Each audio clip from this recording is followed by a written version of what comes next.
Our guest today on the Mental Toughness podcast is a race director. He was a recreational runner, started running in middle school, but now he's created of Mid-America's most electric ultra running communities, I think, and events. Our guest has come a long way. He founded Prairie On Fire Backyard Ultra, born from Big's Backyard Ultra, but we're going to definitely talk about that. But I think it's legendary now in its own right. Starting with only 20 starters, it now sells out 150 runners nearly a year in advance, thanks to a community-focused vibe that expertly fosters just community. He's a race director of also the Full Mo and director of Mission Go Misha Track Club, Mish TC. Our guest today, I'm excited to talk to him, is TJ Dailey. TJ, man, coach, thanks for joining us, taking the time, man. Thanks so much, Dr. Rob. I really appreciate it. Ready to get into it. So, like you ran in middle school, you talked about being a small middle school before. It's not really successful, but you picked it up later on. I always want the hinge moment of, I mean, you were 260 pounds, man. And then talk to us about that transformation, about dropping that weight, getting into, running and reconnecting that way. Yeah, absolutely. For me, like you said, running began in middle school. I ran a little bit in high school. And then, I always had this thing with food. And I was having a conversation during a run the other day. And I don't know what it is, but food was a real struggle for me, a big roller coaster in my life. I started high school at 145 pounds. By the time I graduated high school, I was 225. And that was not due to any type of lifting or building muscle. It was just, I'd go to Arby's, and we're talking about back in the 90s, and get the five roast beefs for $5. Oh, And yeah. that's my dinner, right? Um, and so, I moved out to Seattle in 2000 and got back in shape. And then the roller coaster got out of control again. I ran a marathon in 2007, but I was one of those one and done. Right. I'd get focused. I'd do something hard. I'd be excited about it. And then, the guy with the clothes hanging on the treadmill. After that marathon, things got out of control again. I was throwing events. I had started a company in the nightlife space out in Seattle after leaving Microsoft. I was throwing events, and that just is not conducive to maintaining any type of healthy lifestyle. Staying up till 4 in the morning, and as you can imagine, being in nightclubs 7 nights a week, Right. ballooned up to 260 pounds, and had always been in a space where I could come back, where I could lose a couple pounds. But at that point, I remember I was tired tying my shoes. And this is right around the time that I'm thinking about getting married. I met my wife in '07. We got married in 2011. And I remember her saying, I want us to be able to look back on these pictures and feel like we were our best physical selves. We were in our late 20s. She was early 20s. I was late 20s, early 30s. And I couldn't do it. I got from like 260 to 230. And Hmm. I was disappointed in myself until I got a phone call from my brother in May of 2012. And he's like, you ran a marathon back in 2007. Can you help me reach my goal? And that opportunity to help somebody else reach their goal really kickstarted me and my journey to a consistent weight. And I'm one of those people that can eat the same food every day, once I'm locked in and ready to go. And yeah, from May of 2012, I was about 230. And by that November, I was 163 pounds. Yeah, man. Dude, badass. Real quick, man, before I get into like the races and stuff like that, like what was the relationship with food? I mean, is it just comfort? Was it like not unconscious behavior? What was that relationship? I would, I think it's a comfort thing. Yeah. Being born in the late '70s, it was that was a big thing back then. Even in the '80s, food was the centerpiece of so many social experiences, and the grandmothers were always cooking these amazing meals, and food was always a thing for me. And I remember, I look back now and I can even smell the foods that were like my favorite in high school. I'd come home from school and I'd bake, cheese bread, and that was when I eat a whole cheese bread. And so it's almost a romantic view of food. And I've always been somebody that if the day is tough, like that was a solution for me. And so it's been a lot of finding what works for you, going through, and you hear the stories all the time. And I never thought that I would be the person that would keep it off, because it would be like we talked about initially, 145 to 225, and then down to 170, and then back to 220, and then down to 180, and stair stepping up. So I think for me, it was really an emotional thing, and something that has taken a long time to find the right solution for. Yeah, I appreciate you sharing that. So, I mean, if somebody's listening here, they kind of yo-yo with weights as well. Like, what what would you tell them? Like, what advice did? Yeah, I mean, because it hasn't been. I've always loved food, right? But I've never yo-yoed with weight that much. But I know people that have, and it's a big struggle for 'em, man. Like, what would you tell them? You know, it is, and I know it's kind of cliche to say, but for me, a couple of the things that helped me, obviously the running did.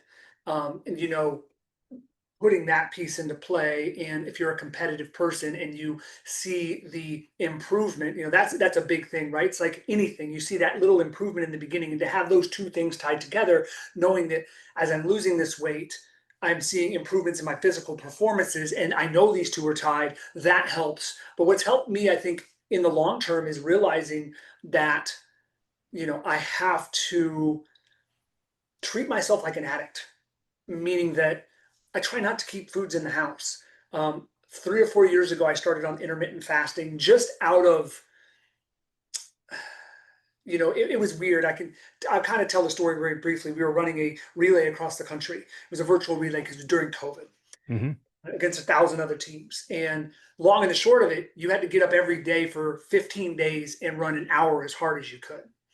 Well, my digestive system didn't handle that well. And so a couple weeks in, there were some really severe things, kind of ended up in the hospital, but I'm not one of those people that was going to quit.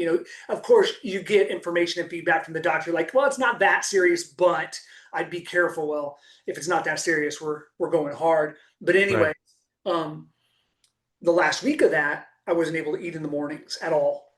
And I wasn't able to eat for a period of time after that. So, intermittent fasting for me has become a thing. I am much better at just no, we start at noon or we start at 1.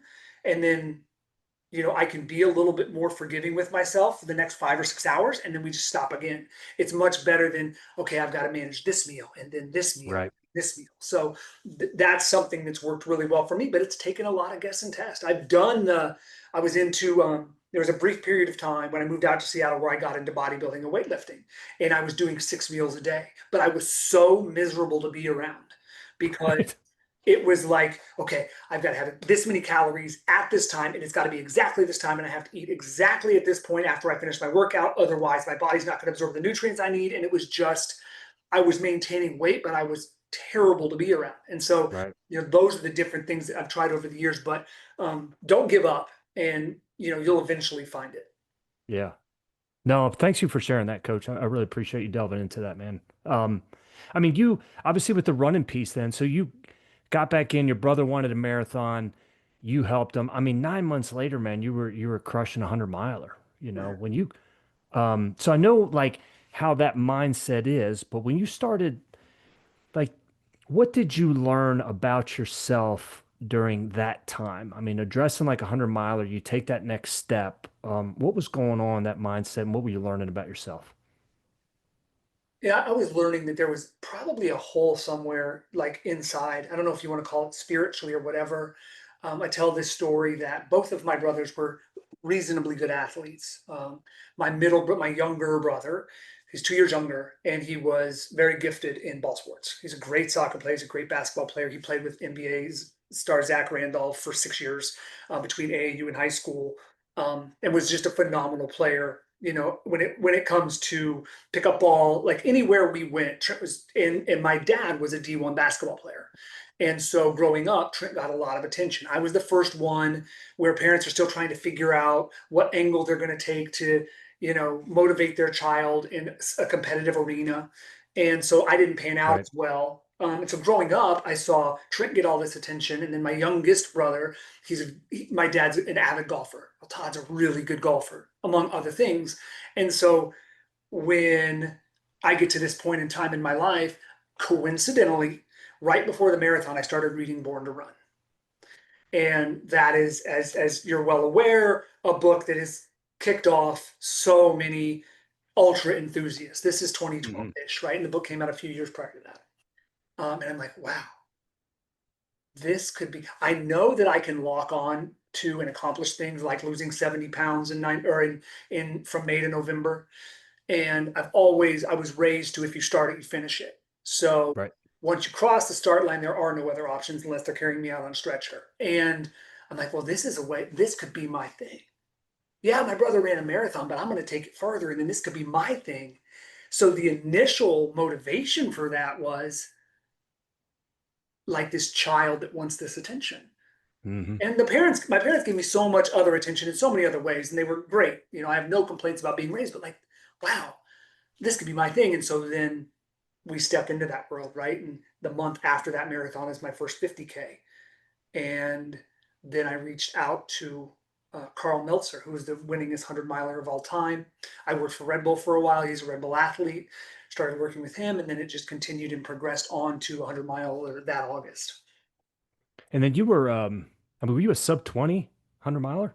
Yeah, 1950, somewhere in the 1950s. I mean, that's flying, man. I didn't know. I was telling somebody that the other day. I didn't know that at the time. I had no context, right? I was Right. like, um, I was running 40 to 55, maybe 60 miles a week. So relatively speaking, now having the context I do, not a ton, right? Guys, 100, 150, 200 miles a week. And was and finished third. And I remember my mother was out crewing for me, and she had talked to another mother of another runner, or another crew member of another runner who was first or second, like, oh yeah, they've trained 18 months for this, 75-mile weeks. So I really, at the time accomplishing that, had no clue um, what that meant. But looking back on it, gosh, 12 years later, I'm like, wow, I wish I would have recognized back then. Maybe I would have continued um, doing 100 milers, but it's been more for me. I've done other things since then, some longer, some shorter, but it's like once it's accomplished, I always try to find something new. All electrolyte and hydration mixes and drinks are not created equal. I mean, check the ingredients. They have sugar or sugar alternatives, and there's tons of added stuff. Allow me to introduce you to the best electrolyte mix, Light Balance, LYTE balance.com. It's a naked electrolyte mix, which means no preservatives, no sweeteners, no flavoring, no caffeine or gluten, and no calories. I'm always on the search for the best hydration, and I've found it. My entire family uses it, and I use it on all my runs. It's solved all my hydration issues. Your body needs magnesium, potassium, and sodium, which Light Balance conveniently provides in liquid or powder form. Pure, powerful hydration. Light Balance. Go to lytebalance.com. And then you had a Ragnar run where, I mean, you were on the winning team and you weren't even expected to win that. Can you just talk to us about that story? I mean, that experience? That was wild. We've had a couple of those. But the first one was great. So my younger brothers I just mentioned, for my 40th birthday, they decided we're gonna sign a team up for Ragnar. We're gonna get all these guys that we grew up with, and that's what made it interesting. Out of all of the guys, I think there's 12 of us on the team. Zero ran in college. One of them would be considered world class at this point in his life, but wasn't when we were younger. And so they're all kids from where I grew up. I grew up in Grant County, Indiana, which is where Misha, where that track club kind of originated from. So we all bunch of hodgepodge of guys that went to high school together. Some people that I met later in life. We show up and we start running this race, and it was such a crazy experience because we were just going up there to run it casually, but we're all very competitive. And we ended up winning by 10 minutes. It was a 200-mile race. We won by less than 10 minutes. And it was something that I think for the group, that was really an inflection point for the group. We started it in 16, but at that point it really exploded. And so um, it was a great example of never giving up. So with that particular race, in the middle of the night, we were running on Mm-hmm. a trail, and that trail was encumbered by some drunk people that were down the way, and they were harassing runners. And so what happened was the race director stopped the race, and they held runners for 10 minutes. And the team that was ahead of us didn't get held back. So as we're getting towards the end of the race, we're seeing them because there's exchange points in a Ragnar, right? And we're seeing them for a longer period of time. We got to this exchange point, and we saw them for 30 seconds, and then the next exchange point we saw them for 5 minutes. Before they left, they always left before us. And then lo and behold, we get to the end and we tell the finisher, "Hey, we were held for 10 minutes," and like, "Oh yeah," they'd radioed ahead, and that put us over the top, and we ended up winning, getting first. So it was really cool. Yeah, very cool, man. That's awesome. Yeah. When I mean with Meshigo Misha, the Miami Indian chief. I mean, Mhm. where we get the name. Like, talk to us about that community that you've helped develop and what that has, the impact of that. Yeah. Again, it goes back to really that whole family and community feel. One of the guys, the guy I referenced earlier, who is, um, again, considering we can maybe talk about him later, but he was kind of one of the founding members and has always been very vocal about keeping this community local and ensuring that the people that are part of this share a lot of similar morals and values and perspectives. Not necessarily the same people at all. That's something we've always prided ourselves in is welcoming everyone in, but at the Hmm. same time, there's this kind of underlying ethos, and everybody really is there to support other people. They're there to explore and be adventurous and encourage other people in whatever way they want to, whatever path they choose to accomplish something. So I think, developing that, we took this Indian chief's name, and it was he lived until his 90s, and he had a huge impact in our community, and they named a country club after him. And I think this kind of encapsulates it. When it comes to this country club, you hear that and you think of a particular type of person that goes to a country club. But the crazy thing is, the group of us that centered around this, some people were members, some people lived by it, some people worked at it, right? So that's kind of a microcosm of this bigger group. It wasn't all these, let's just use a stereotype. It wasn't all these rich kids that went to this country club. It was people that were associated and around it in all of these different ways. And I think that rings true today. That's who we are, and all those morals and values that everybody brings, and the fact that, you know, we all have the times where we judge people, but we don't do it out loud. You internalize that, you try to see their perspective, you try to see why somebody's doing something the way they are, and you maybe learn something from that and apply it to your own training, or maybe you can apply it to somebody else that you've seen, and that may work for them. So I think I've seen a lot of what you've talked about as a coach, and really meeting that person where they are. And you see so many people out there, especially in our world, that think they have the silver bullet. I'm going to write you this training plan and it is going to do A, B, and C. And if you don't follow it, you're not going to succeed. Versus, man, there are 10,000 ways to skin this cat. Let's figure out Right. what we do, right? Yeah, absolutely, man. I appreciate you sharing that. With with the first Prairie on Fire, and I mean, we've got people that listen that I mean, executives probably don't even know the concept of the backyard ultra. So I mean, I even kind of let you take it from there. But I mean, you put it together last minute. I mean, you started with 20 people in that very first one, man, and it's grown to, I mean, it's selling out now. But talk to us about, I guess the passion behind wanting to do the backyard ultra. One thing that I've always found is that, or I've always looked for, is platforms to help people achieve things they never thought they could. And so back in 2015, I ran a race called the last annual Vol State. And it's run by a guy named Gary Cantrell, Lazarus Lake, who's very famous in the. Across the state. Yeah. So I ran across the state of Tennessee, and that was and one of the guys I ran with early on was a guy by the name of Johann Steen. Little did I know, Johann a year or two later would be battling Courtney DeWalter in the probably the first really well kind of, I'll say televised, but it was on YouTube. Finally one, or I guess probably first one of the really captured everybody's imagination when it came to that type of race. So I was exposed to this in 2015, and like you said, for those of the people that don't know, essentially what this is it's a 4.167 mile loop every hour on the hour. And the reason it's that distance is because if you times 4.167 by 24, that gives you 100 miles. So you start at 8 a.m., you have until 8:59:59 to finish that lap. If you do, or that yard, if you do, then you have the opportunity to start again. And you continue that as long as you finish within the hour until there is one person left standing.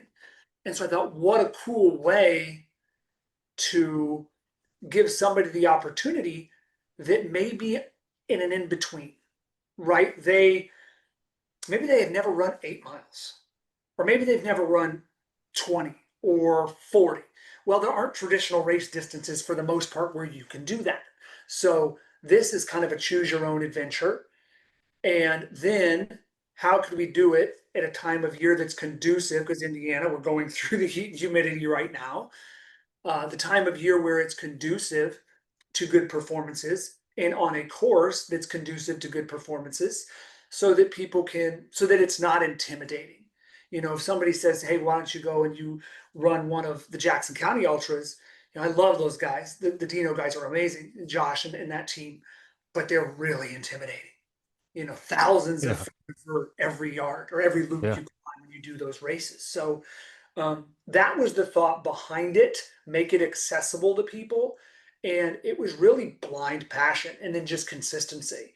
Like you said, that first year, I really had my mind set on, and we talked about it as a team. So there was a really unique coincidence when it comes to the Miami Indian heritage. So that's Mishinga, right? It's Miami Indian. Well, Katiwi Park, which is also located in central Indiana, it's also it's a Miami Indian. Katiwi is Miami Indian for Prairie on Fire. And I'm like, wow, you have this beautiful prairie that you could run this in. And the name thing, like, what a coincidence, right? And it's so applicable because in Indiana at that time of year, it might feel like you're on fire out there running in that type of heat. In the first year, the Hamilton County Parks is like, no, you can't do it. You can't you can't run in the parks at night. We never let anybody in there. It is for, sometimes we'll let scouts sleep overnight and camp overnight, but nobody's allowed in there. You can do it at the Morse Reservoir Park, which is not ideal to say the Right. least. And that negotiation, I've done a half Ironman there. okay, Yeah. not great to run up and down that trail next to the, like, Right. just not the most ideal. So the negotiations went so long that it was like, all right, we're just going to do this. And I think we started talking about it maybe 5 weeks before. And what it ended up being was 7 people signing up, and then me calling the MTC guys and saying, hey, girls, please come out. So this doesn't feel like, so this feels like an actual race. And so Yeah. it's 14 of our people that we let in for free on top of those 7. Um, and then from there it was, oh, wow, this is really kind of cool. And they saw the vision, and then it just over the years has really spiraled into something extremely special. Hmm. Talk about the vibe. I mean, the size and the kind of the electric feeling that you have there. You said it at the beginning when it comes to community. We have a very and I've been a part of a couple other communities in different states, but we have a very unique running community in Indiana. And the level of support there, the clubs. So what's happened over time is, that next year, the parks department saw, oh well, this isn't necessarily a bad thing, and coincidentally, they put a paved path in next to the park that we wanted to run in originally, so we didn't have to be in that park at night. So we moved it to this park, and again, another happenstance, another coincidence. The center point for that night course and for the day course is a campground, and it couldn't be any better because Right. you've got a place that you can sleep, you've got a place, we've got a pavilion, we've got access to all of these different things and restrooms and whatever. And so that next year we had 50 and then 75 and then 102 last year. This year we'll probably end up with 165 starters. Like you said, we did sell out 7 months in advance, but what makes it so cool and what makes it electric is that you can have a new conversation every time out. there's a lot of these other races out there, and I love them. A couple of weeks ago, there was an 8 hour race, a timed race. It's just not the same. You're suffering because you're trying to get to a certain distance in a very finite period of time. Or if you're doing the relay out there, you're running as hard as you can. So when you're road racing or when you're running a set distance, there are times where you have those conversations. You'll meet somebody on the way in a trail, but this time, not only do you get to talk to somebody new every time, not only are you coming back to the same area every hour, well, then the crews start to get to know each other, right? So you have crews there that are meeting each other. And so then they're talking, and then your crews talk, and then they update you on their conversations with other crews. And then you're talking to the people whose crews met. And then we have a playground.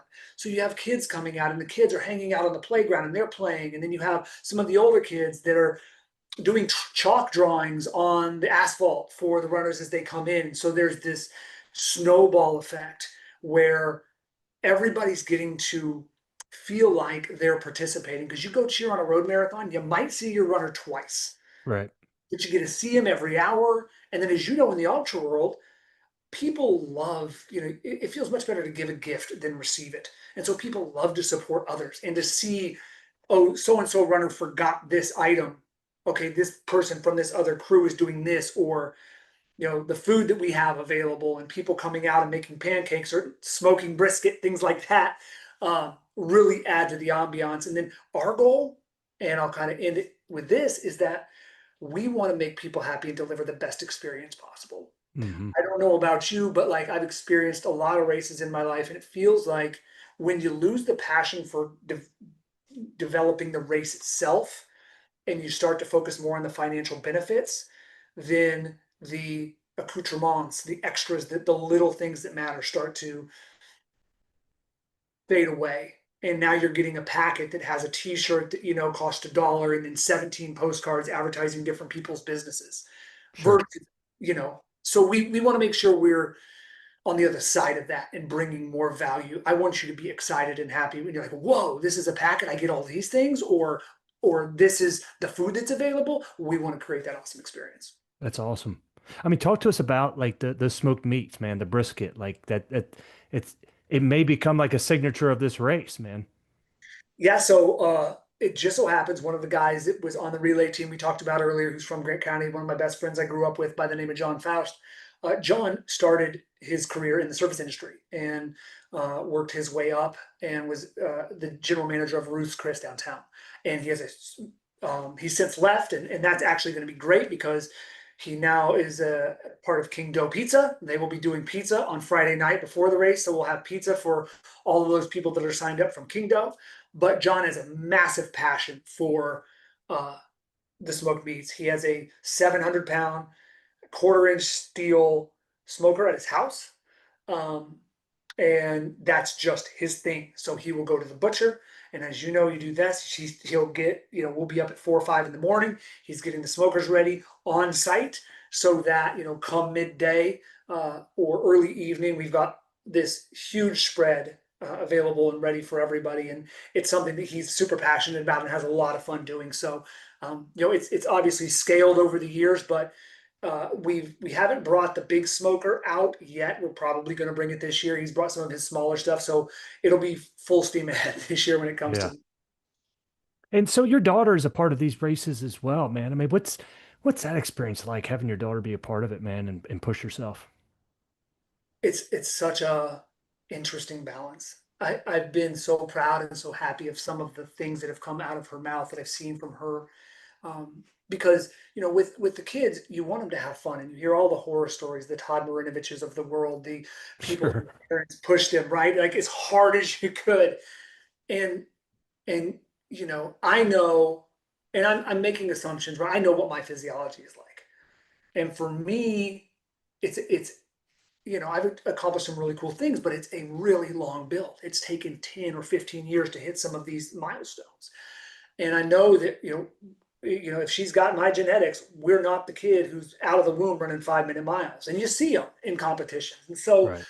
for her, we started, when I'll kind of tell the story as quickly as I can, but she was 8, and I was watching track and field on TV, and there was a commercial that came on, and it talked about, there were kids, it was a YMCA commercial, and they're like, I run my daily mile. And they're kind of outside playing, having fun. I'm like, you know what? A mile a day is not that bad. Let's try that. She wants to run cross country in August. This was in July. So we started. And the first week, the first time we went out, she ran 100 meters and sprinted it, as all of us do when we're kids. Right. And then she starts walking. And I had mentioned to her maybe when she was younger, like, hey, Kay, I think you might have some talent at running. She runs the 100 meters. I said, all right, well, let's keep going. We'll just go really easy. Dad, leave me alone. Let my talent take over. And so we fought through that first mile, the next day, the second mile. And by about day 4, there was like a spark. I'm like, oh, this is like kind of cool. And 780 days later, she ended that streak. Um, and she came upstairs one day. She says, Dad, I'm done. It was in October. And I'm like, cool, we're finished. But what I've done is I've exposed her socially. Like you mentioned the full mo, at 8 or 9 years old, she was working the aid stations, and she got to Hmm. see these people and how much of an impact she made when she got them water and how happy they were. And she saw these people accomplishing these things, and it became somewhat normalized. And I'm sure we don't talk about it much, but I'm sure she saw some of the things I was doing. And so she went out to Prairie on Fire that second or third year, second year, and did almost 4 yards. And then our third year did almost 4 yards, and then came out last year and ran 30 miles. And this year she wants to Hmm. 10 yards. So it's been really cool. And it culminated this morning. She's going into middle school, and her middle school does not have a summer running program. And so we talked about doing something with some of the younger, the sixth graders going into middle school, just for something social, get to know Right. kids, and give these kids exposure to running so that the first day of practice, they're not overwhelmed. And so they've run together 3 or 4 times. And today we were talking about it. She's like, Dad, we ran like 11-minute miles. I just wanted to make sure everybody had fun. And I'm like, there it is. Hmm. An 11-year-old that has the perspective, that's what I was most proud of, to recognize that something that most people hate can be fun. And I'm like, that's what I've wanted. I don't care if you Hmm. run 40 miles this year. She's fairly fast. I don't care what kind of speed you run or what your records are at the mile or the 5K. I am stoked that you made that comment and that you wanted to make it fun for other people and that it's fun for you. That was the goal 3 or 4 years ago when this started. If you're struggling with soreness, pain, or inflammation, you need to check out Stamina Pro recovery patches. Developed for over 15 years, the clinically proven technology of Stamina Pro is free from all chemicals, all pharmaceuticals, all drugs, and it's 100% safe for athletes. I only promote products that I use myself, and Stamina Pro takes care of all my training needs, pain, and soreness. If you use the code DRB15, you get 50% off, or use the link below, Stamina Pro. When our kids do stuff like that, I don't, it's not really words can describe it, right? I mean, it touches the deepest part of our soul. It really does. It was something that like it just hit me like a ton of bricks. I'm like, man, because every time you talk to other people and just like, oh, not for me. I'm only running if the cops are chasing me, or I can't Right. believe you do that. And it's normally not till later in life that people find that kind of love. And a lot of people, they find it in early success. If you're winning races, and she wasn't when she was younger, but you're winning races out the gate, that also helps expose you to the that other side of the sport. But yeah, it was really really cool. What is, so what is your favorite part just about running specifically? Adventure. That's the one thing for me that is, I mean, it's been such a cool thing to get to experience. And we talked about running Ragnars with friends and getting to experience. We went out and ran Hood to Coast, right, which is the largest Hmm. relay in the country. There's 1,000 teams, and we finished seventh last time we ran. I think in 2023. Um, and that experience with those guys, staying up all night long and running all these different things, and then doing the run across Tennessee I mentioned earlier, we did a virtual relay during COVID. We had 24 guys and girls, and we did that again a couple years later, where you're in these text threads and you have 24 people. You kind of got to break it down, and so you're with 6 other people, and you're waking up in the morning and making sure everybody's being held accountable. Some of the other things that we've gotten a chance to do. I live in Noblesville, Indiana, but Westfield and Carmel are very close. I've run every street in both of those cities.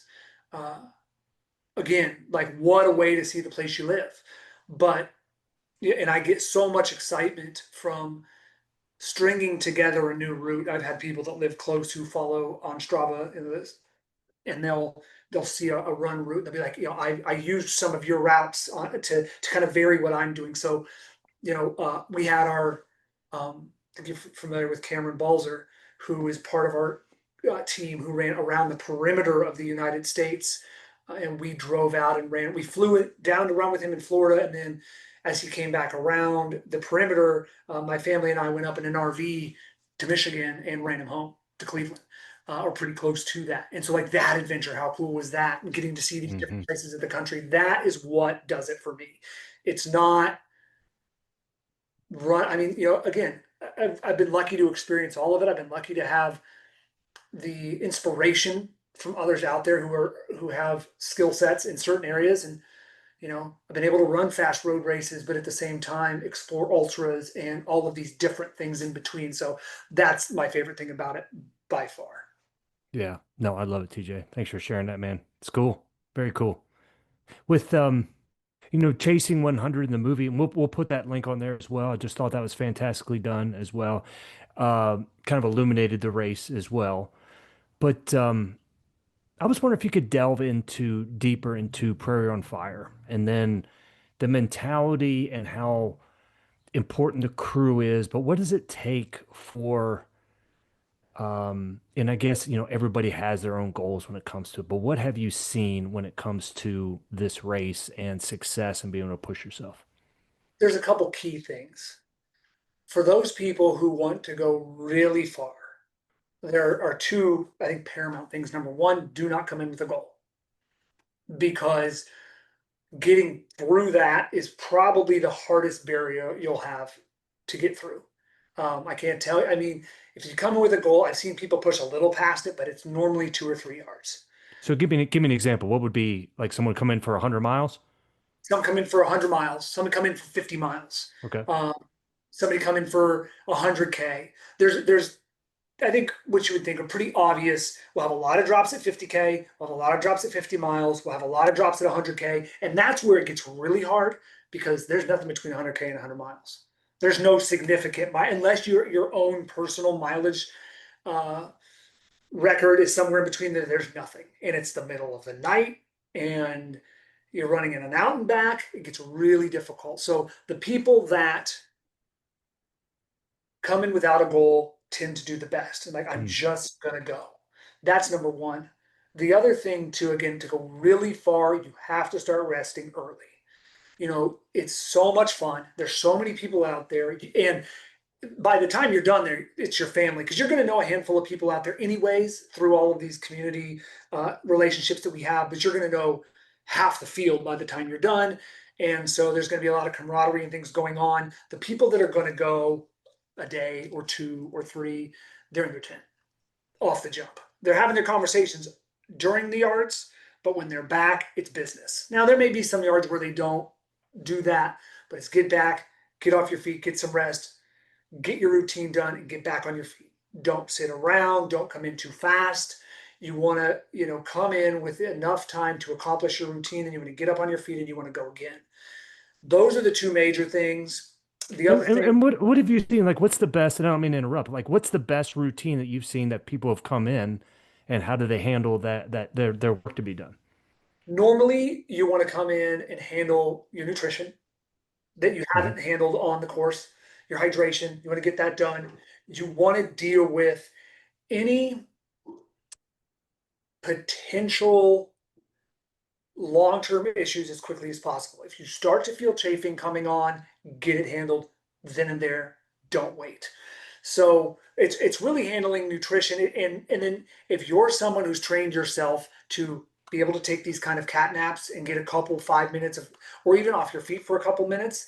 And you get, what you see a lot with the super successful professional runners is that they will have a lap every couple of laps where they run a little bit faster so they can get 10 minutes of Mhm. the closest thing you can achieve to sleep, right? After running for a day and a half.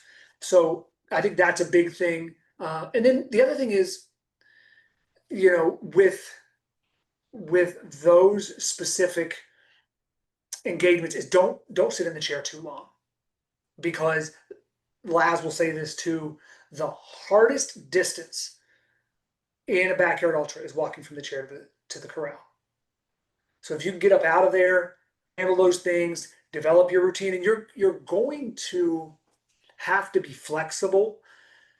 The thing about the backyard ultra, and I think you've having run ultras, come in with a loose plan because it's not going to work. And the great thing about the backyard is you have an opportunity every hour to fix what didn't work. Um, Mhm. and so that is how you'll mold your kind of what we're excuse me, the words escaping me, your routine over time is through Yep. those experiences every yard. So that's another piece of the puzzle. Yeah. I And remember realize, go ahead, man. oh no, and realize this, that there you're going to hit 15 walls. But there's, depending on how far you go, but there's always another side in this race. And that's why I tell people, don't quit in the chair. Right. You know, I've seen people go 100 miles that are training on 40 miles a week.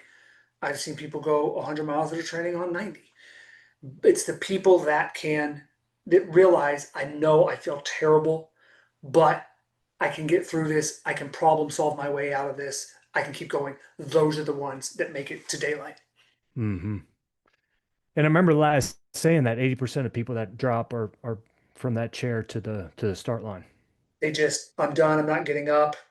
Yeah, that's absolutely it. If you get out there most of the time, unless you're physically hurt, um, you'll surprise yourself. The first year we did it, we had a guy who walked 3 extra yards. Oh, I know I can do it. And he sped walked 3 extra yards because he just got up there and tried. Um, even it was just encouragement from the people around him. So Hmm. yeah, those are some of the key elements when it comes to being successful. What about that mentality that you have? I mean, you're either going to finish or you're going to die. They're going to carry you out like on that stretcher. I mean, the mentality you've got when it comes to it, how does that apply to this race? Because you don't need to be the fastest. You know? And you don't want to be the fastest, I don't think, because you're giving yourself too much time to get in your own head. And watching my brother, and it's covered a little bit in the documentary, but watching my brother last year, we had just gotten back. He and I had gone to China for business, and we'd gotten back like 2 weeks before Prairie. So we didn't get a lot of training over there. Our sleep was destroyed, jet lag for at least a week or 10 days. Like it was a mess. And he got out there in like 2 or 3 laps, and he's like, hot dude. Because he had told me prior, he's like, I want at least 100K. So step one, he set a goal, right? But then he gets Yeah, there. right, right. I don't. He had told the co-race director Corey, he's like, dude, if I get a marathon, I'm lucky. But then Kaylin came into play, right? I'm like, hey man, I really need you to help her through because she wants to do more, but it's not working out for her. And then there was some purpose, got him through that dark point for a couple of yards. Then he's back on the horse. And then he starts running with a couple of different buddies. And then, he gets to the night, he's struggling. And so he decides to go take a shower. So he runs a yard faster, jumps in, take a shower. That rejuvenates him. And then he finds Cameron, and Cam's hurting at the time. But that conversation, so it's like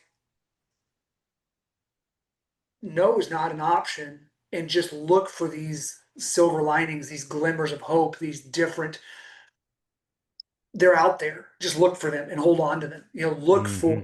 how great is it going to feel when the sun comes up this morning. You know, um, those are the things. You bring that mentality and you look for those things, you will solve your problems.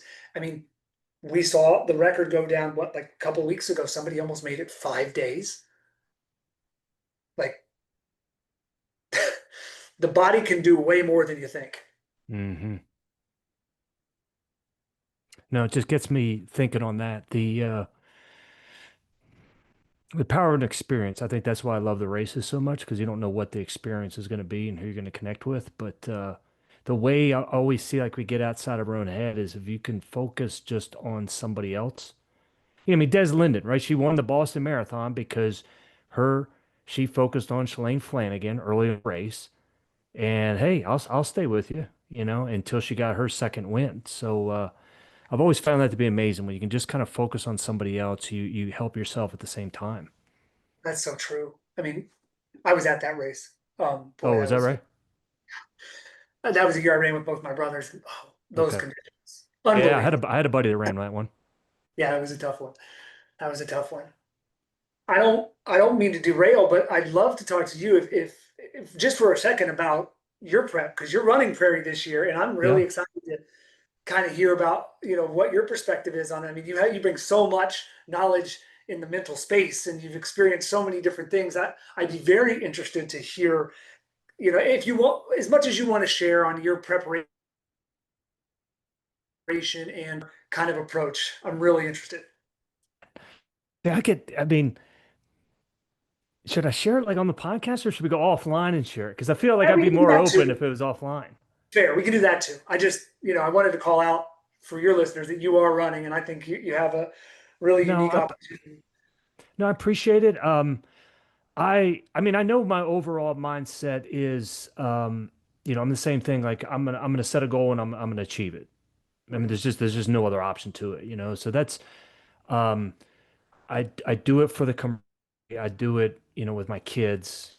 That's a big why that's going to be in there. And I looked at this as all the ultras that I've done, even though they're supportive of it and they're a big part of it, even if they've been there, I'm going to see you again in 4 hours. And Yeah, so with this one, having them crew, and it's just been the focus for the entire year. And it's mostly been like, um, you know, what is it like to put a full 100% full effort towards something and just to let it all out there and to see what's going to be possible, what's going to be it. So if there is a race that I'm not the fastest, man, I'm a middle of the packer when it comes to it, um, but the only thing I'm good at is not giving up. you're going to have And so many people surrounding you this year, and it gets better every year. The field is just phenomenal, and we have so many people at that with that mentality going into this. I'm ready to stay up until Monday. Like, we'll see what happens.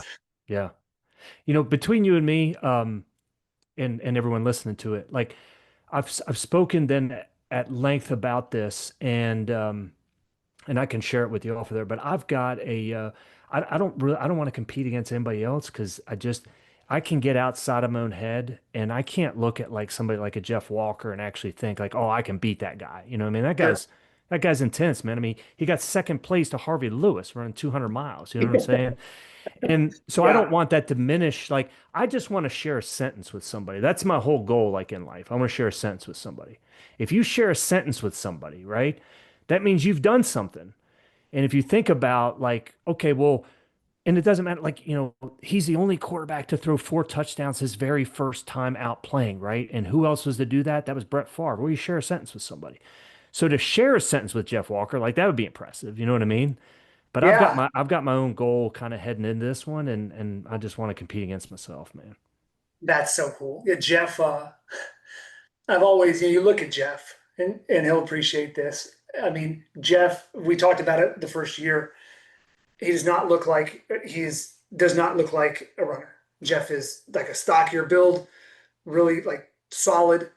Um, and I'm like, what's this guy's superpower? And the other day, for those people that don't know, in Indiana, it's 90 and humid. Dew points in the 80s, real feels in the hundreds. And Jeff went out 2 Saturdays ago in the middle of the day in this heat, and ran 9:30 pace miles for 20 miles, and his heart rate never went above 120. How do you do that, man? Exactly. Mine's like in the 150s. If I'm out for 20 miles, I'm stopped. Like it's not pretty, but his unique capability to keep himself very even keel for very long periods of time. So I totally understand where you're coming from, and I think that's a fantastic approach. Jeff is a unique human. Yeah. But I mean, what question should I be asking that I'm not asking? You know, I think I think we've really covered most everything as far as I'm concerned. I think that um, one of the things that I really wanted to touch on is your own journey in exploring everything the sport has to offer. That's something that I'm really passionate about, and again, like I think you talked about it, just the desire to make people happy and to help people accomplish things they never thought they could. It's been a really fulfilling approach for me over the last couple of years, and I wouldn't ask for any more. I really, And, it's- really enjoy it. and making people happy, man. Has that always been part of the fabric of your soul? It has, it has. I don't know. When I was younger, I don't know how healthy it was. Meaning Sure. that I was the class clown in high school, right? School 2,000 people, and I'm the guy in the yearbook. It was all about entertaining. I think that came from a place. I went to you mentioned my middle school earlier, a middle school of 12, and 12 people were in my eighth grade class. And my freshman year, I had 400. Still smaller than the schools that are around the area we go to now, or my kids are going to now. But there was a big, when you're in a class of 12, you can't find your niche, right? You can't find your group of friends. And I was Right. that kid who was kind of on the edge. One day I was in the in crowd, one day I wasn't. And if I elicited this kind of behavior, or not elicited, if I exuded this kind of behavior, then that day I fit in. And that became a thing. I remember in college having a conversation with one of my best friends in high school, and I said, man, I don't know what it's like when I say not healthy. This is what I meant. I said, I don't know what it's like to sit down and watch a movie that I want to watch. I'm always picking movies based on who I'm going to be watching them with and what I think they would like, Mm, and never thinking about myself, never taking care of myself. Everything was about how do I entertain this person, whether that's being funny or whether that's putting on the right form of entertainment, whatever that may be. sure. I think as I've grown older and spent more time by myself out running and done more thinking and addressed some of the things in life and worked with different people who are coaches like yourself and have different perspectives to help me see the blind spots. And I've heard you talk about that before. Um, I think it became a much more healthy pursuit. And, whether that was when I started, when I again left the IT world and was throwing parties in Seattle, it was a different vibe. It was, um, but it was still like, let's provide this time. I always looked at it this way, and maybe this is the wrong way to look at things, but I would pride myself, and this may be a little judgmental, but I would pride myself in, hey, this particular person, they may not have been the cool person in school. And, in nightlife, there's the stereotype that you need to look a certain way or dress a certain way or be a certain type of person. And we always went against that grain. I want the person who didn't get to sit at the lunch table, that is really awesome when you get to know them. And Right. actually, I want them to feel like they're the king. I don't want the guy who always gets to the front of the VIP line in front of the VIP line. I want the person who's never been to the front of the VIP line here. And so then left that industry and then grew into this, which is coincidentally, we're still giving people a great time and helping them achieve things, but it's also helping them from a lifelong love Right. of something that's going to keep them healthy and motivated and have a purpose until they're the 100. So Yeah. yeah. And that's what's cool, man, because you provide that environment when people are pushing themselves to achieve something that they haven't done before, and you become a part of that. I mean, you get the long, the meaningful life from that, right? Like the joy and the deep rooted, rather than just, man, having a great night. Like you making a like that resonates, man, forever. It's so humbling because I'm not doing the work, at these races, but to be the littlest part, you know, and to to feel like you put everything out there to ensure that somebody accomplished that, whatever it is, whether that's the encouragement to get out of the chair, whether it's marking the course in a very thoughtful way so that, you would think that somebody who's running the same course for 12 hours wouldn't forget it when they come back to it. But when, you've gone from one course to another and then back, you may not remember. You've been awake for a day.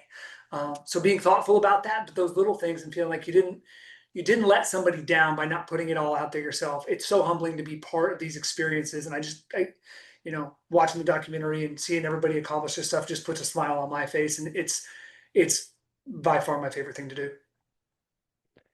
Coach TJ, thanks so much for just, man. I really appreciate it and look forward to seeing you out there and then in 1 month's time. And yeah, thank you for putting this together, man. Hey, thanks so much for having me. It reminds me I need to get an email together for all you participants to get these details nailed down, but we'll see you here in a month. Hey, golfers, you might not even know that you're looking for it, but this is the best golf sock that you can have. The golf sock. Their grip technology is absolutely stunning. I even use it when I'm running. That's how good these socks are. You're absolutely going to love it. It's like a golf glove for your feet. The golf sock. Click on the link.